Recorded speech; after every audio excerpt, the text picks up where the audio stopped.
آپ دیکھ سکیں گے کہ یہ پورا علاقہ آپ کو یہاں سے نظر آئے گا، اور دور دور تک جو ہے نا یہ محلوں کے خرابے بھی آپ کو نظر آئیں گے یہاں سے۔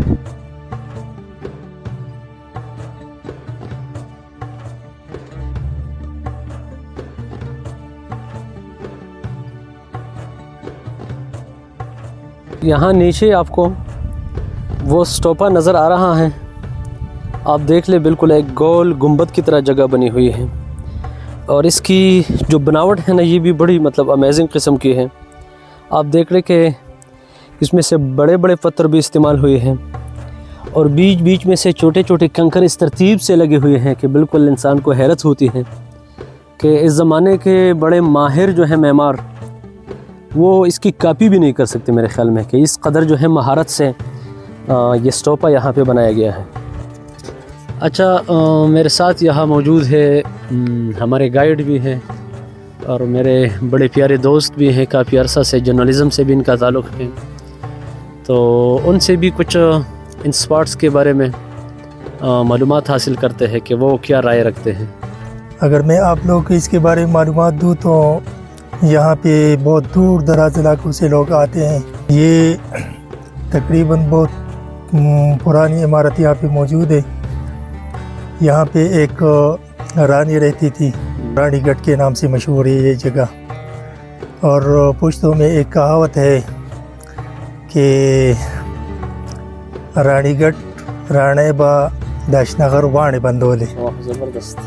تو یہ کہاوت اس لیے ہے کہ وہ مطلب یہاں پہ راج کرتی تھی، یہاں سے لے کر یہ اشنغر تک، اور اشنغر جو ہے یہ چارسدہ کا ایک علاقہ ہے، تو یہاں سے بہت زیادہ دور ہے۔ تو اس کا مطلب یہ ہے کہ یہاں پہ انہوں نے حکومت گزاری ہے، لیکن بہت اسٹرکٹ حکومت گزاری یہاں پہ۔ اچھا، سب سے امیزنگ چیز جو یہاں پہ مجھے نظر آ رہی ہے وہ یہ ہے کہ جو ٹائلز لگے ہوئے ہیں، ہاں بالکل، مطلب یہ ہے کہ تقریباً 2500 سال گزرنے کے باوجود بھی وہ ٹائل اپنی جگہ پہ اسی طرح قائم ہے، ہاں بالکل، اگرچہ یہ تراشے نہیں گئے ہیں جس طرح آج کل ماربل فیکٹریوں میں تراشے جاتے ہیں، مگر پھر بھی یہ آج کل کے ٹائل سے زیادہ خوبصورت نظر آتے ہیں اور زیادہ واضح نظر آتے ہیں۔ بالکل۔ یہ آپ دیکھ رہے ہیں کہ یہ جگہ جو ہے نا، تو یہ ایک بہت بڑی پتھر کو تراش کے اندر سے ایک کمرہ بنایا گیا ہے، تو اب اس کے متعلق تو ہمیں معلوم نہیں ہے کہ یہاں پہ یہ لوگ کیا کر رہے تھے اور یہ کس مقصد کے لیے اس جگہ کو استعمال کرتے تھے۔ ممکن ہے یہ جگہ انہوں نے بورچی خانے کے طور پہ استعمال کیا ہو، کیونکہ یہاں آپ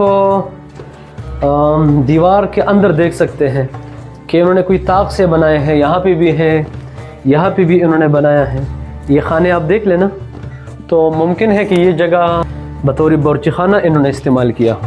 کچھ تندور بنے ہوئے ہیں، تو مطلب اسی جگہ پہ روٹیاں پکتی تھی، اور اندر جو ہے وہ رانی کے لیے مختلف قسم کے پرتکلف کھانے تیار ہوتے تھے۔ تو یہ جگہ آپ ذرا قریب سے آ کے یہ دکھائیں۔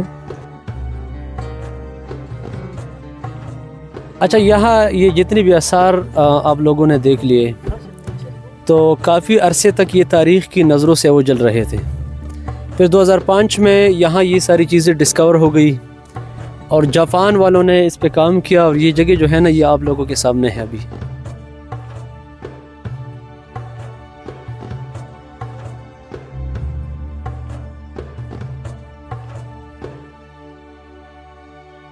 بالآخر ہم رانی گڑھ تک پہنچنے میں کامیاب ہو گئے۔ رانی گڑھ رانی کے محل سے تقریباً 3-4 کلومیٹر کے فاصلے پر ہیں، مگر یہاں پہنچنے کے لیے آپ کو بڑے کٹن راستے سے گزرنا پڑتا ہے۔ اس رانی گڑھ کے متعلق ہم نے جتنی باتیں سنی ہے اور جتنی تاریخ کی کتابوں میں پڑھا ہے، تو وہ یہ ہے کہ اسی گھاٹ پہ بیٹھ کے رانی جو ہے اس علاقے کا نظارہ کرتی تھی۔ اور ایک اور بات جو رانی اور رانی گڑھ کے ساتھ مشہور ہے، تو وہ یہ ہے کہ یہاں تک رانی کے لیے دریائے سندھ سے تازہ پانی لایا جاتا تھا۔ تو اب اگر دیکھا جائے تو دریائے سندھ یہاں سے کافی فاصلے پر ہے، میرے اندازے کے مطابق تقریباً 30-40 کلومیٹر کا فاصلہ یہاں سے ہے دریائے سندھ تک۔ تو اس زمانے میں ممکن ہے کہ دریائے سندھ یہاں قریبی کسی علاقے سے بہتا ہوا ہوگا، مگر یہ ہے کہ وہ کہتے ہیں کہ وہاں مطلب نوکروں کا ملازموں کا ایک قطار بنا ہوا تھا اور وہاں سے تازہ مشکیزہ جو ہے پانی کا بھر کے ایک آدمی دوڑتے ہوئے دوسری تک پہنچا دیتا تھا. پھر وہی آدمی اپنا پورا زور لگا کے جہاں تک اس کا اسٹیمنا ہوتا تھا تو وہ تیسرے آدمی تک پہنچا دیتا اور پھر وہاں سے وہ آدمی یہ پورا سلسلہ رانی کے محل تک پہنچ جاتا تھا اور رانی جو تھی تو وہ دریا کا تازہ پانی پیتی تھی. اس گھاٹ سے متعلق جتنی باتیں مشہور ہے تو اس میں ایک یہ بھی ہے کہ رانی اس گھاٹ کے اوپر چڑھ کر اس علاقے کا نظارہ کرتی تھی.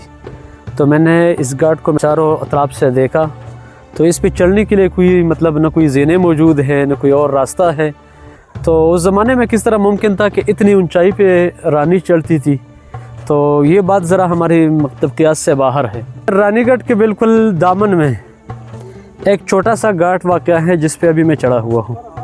تو یہاں تک تو چڑھنا ممکن ہے کہ رانی بھی یہاں پہنچ چکی ہوگی، مگر اس گھاٹ پہ چڑھنا یہ انسانی عقل سے باہر ہے کیونکہ اس کی ہائٹ بہت زیادہ ہے. رانی کے متعلق ہمیں کچھ انفارمیشنز ملی ہیں اور وہ یہ ہے کہ رانی کے 3 بیٹے تھے، سیتا رام، بلگرام اور نوگرام. تو سیتا رام اور بلگرام کے متعلق تو کچھ انفارمیشنز نہیں ہیں، البتہ نوگرام جو ہے تو اس نام سے یہاں پہ ایک گاؤں آباد ہے اور یہاں تک پہنچنے کے لیے ہم اسی گاؤں سے گزر کے آئے ہیں تو ممکن ہے کہ ان کا ٹھکانہ یہیں پر تھا. تو میں نے ارد گرد جب پورے نظارے کو دیکھا، اس پہاڑ کو دیکھا، اس چوٹی کو دیکھا، اس گھاٹ کو دیکھا تو اس سے یہی واضح نظر آتا ہے کہ چاروں ہی طرف سے یا تو اللہ رب العزت نے اوپر سے کوئی بجلی ان پر گرائی ہے اور یا تو اس طرح کے سیلاب اس پر آیا ہے اور یہ ہر چیز یہاں سے یہ پتھریں گر گئی ہیں. رانی گڑھ کا علاقہ جو ہے یہ تقریباً 4 کلومیٹر پر محیط ہے. اس وقت آپ غروب آفتاب کا نظارہ دیکھ سکتے ہیں. سورج غروب ہو رہا ہے اور میں ابھی تک کنڈرات میں ہوں. آج پورا دن میں یہاں پہ گھوما، سارے کنڈرات میں نے دیکھے. بس یہ آخری سین ہے اس ویڈیو کی کہ جو ہم نے یہاں پہ ریکارڈ کیا اور باقی ہماری واپسی ہوگی انشاءاللہ اس کے بعد.